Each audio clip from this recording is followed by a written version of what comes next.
উদ্বোধন হলো যমুনা নদীর ওপার নির্মিত দেশের দীর্ঘতম যমুনা রেল সেতুর। এর মধ্য দিয়ে ঢাকার সঙ্গে আরও সহজ হলো উত্তর ও দক্ষিণবঙ্গের রেল যোগাযোগ। 18 মার্চ মঙ্গলবার যমুনা রেল সেতুর পূর্ব ইব্রাহিমাবাদ স্টেশন থেকে রওনা হয়ে বেলা 12টার দিকে সিরাজগঞ্জ পশ্চিম প্রান্তে সয়দাবাদ রেল স্টেশন পৌঁছায় উদ্বোধনী ট্রেন। উদ্বোধনী ট্রেনে যাত্রী হয়ে সেতুটির উদ্বোধন করেন রেলপথ মন্ত্রণালয়ের সচিব মোহাম্মদ ফাহিমুল ইসলাম।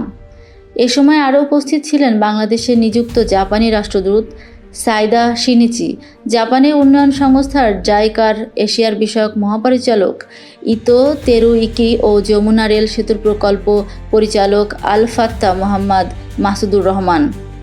উদ্বোধনী ট্রেনে সয়দাবাদ রেল স্টেশনে পৌঁছে সংবাদ সম্মেলনে রেলপথ মন্ত্রণালয়ের সচিব মোহাম্মদ ফাহিমুল ইসলাম বলেন, যমুনা রেল সেতু উদ্বোধনের মধ্য দিয়ে রাজধানীর সাথে উত্তর ও দক্ষিণ অঞ্চলের রেল যোগাযোগের নব দিগন্তের উন্মোচন হলো।